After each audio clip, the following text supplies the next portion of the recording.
Yesaya 30 ayat 20 dan ayat yang ke-21. Sama-sama kita baca. 1, 2, 3. Dan walaupun Tuhan memberi kamu roti dan air serba sedikit, namun pengajarmu tidak akan menyembunyikan diri lagi. Tetapi matamu akan terus melihat dia, dan telingamu akan mendengar perkataan ini dari belakangmu. Inilah jalan, berjalanlah mengikutinya. Entah kamu menganan atau ke mengiri atau ke kiri. Kiri kananku ada Tuhan, sekelilingku ada Tuhan, dalam hidupku ada Tuhan, Yesus selalu bersamaku. Amin. Ada kualitas.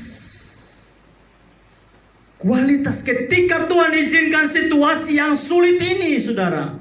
Nah, roti serba sedikit, air minum serba sedikit. Ini pergumulan berat. Di rumah perasu tinggal 1 mok, pergumulan berat. Doi di dompet sudah menipis, sementara kebutuhan anak harus dicukupi. Kebutuhan sekolah, kebutuhan kuliah. Ini serba sedikit nih.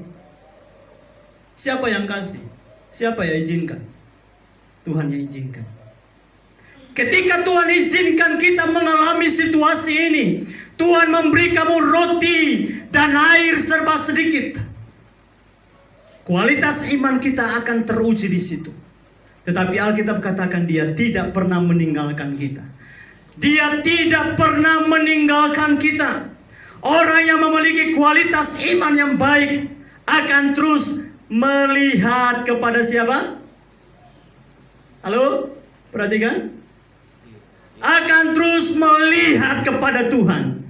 Wow, ini kualitas iman yang luar biasa. Orang yang ada di dalam krisis, makan, minum serba sedikit, usaha mungkin agak berjalan lambat, tapi kualitas iman anak-anak Tuhan harus tetap melihat kepada Tuhan. Kenapa kita harus melihat kepada Tuhan? Karena ada pribadi yang bernama Yesus, ada pribadi yang bernama Roh Kudus akan menyertai kita. Perhatikan di sana dikatakan, pengajarmu tidak akan menyembunyikan diri lagi. Ayat yang ke-20 itu. Pengajarmu tidak akan menyembunyikan diri lagi. Lewat apa saudara Tuhan ajar kita? Lewat apa? Lewat firman-Nya. Waktu kita ada dalam pergumulan, Tuhan akan mengajar kita lewat firman-Nya. Dia pengajar yang luar biasa. Dia tidak akan meninggalkan kita, saudara.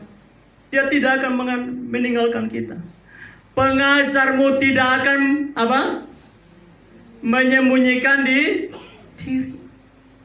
Kata pengajar di situ P-nya besar. Bicara tentang Tuhan sebagai pengajar yang luar biasa. Dia mengajari kita dari hari ke hari untuk melewati setiap krisis yang kita alami. Dia mengajar kita untuk bergantung kepada firman-Nya. Yang kedua, saudara. Yang kedua, perkataan ini benar. Tetap Om. Yesaya 20 tadi. Ayat 21. Dan telingamu akan mendengar perkataan ini dari belakang. Inilah jalan, berjalanlah mengikutinya, entah kamu menganan atau ke kiri. Ayat 21 ini juga bicara tentang bagaimana penyertaan Roh Kudus di dalam hidup kita.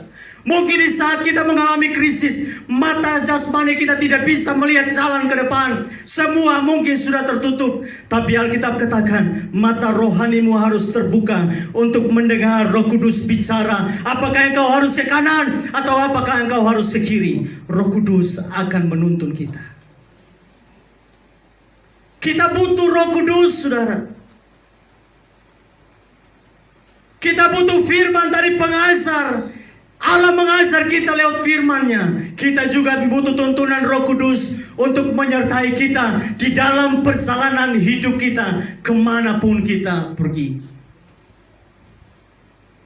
Seberapa banyak kita yang percaya bahwa Roh Kudus ada di dalam kehidupan kita dan menyertai kita. Ada banyak orang berkata, ya Roh Kudus penolong, tapi saya tidak lihat wujudnya. Saya percaya ketika kita terus diam dalam hadirat Tuhan, kita akan mengalami kepekaan rohani yang luar biasa. Kita akan mengalami kepekaan rohani yang luar biasa.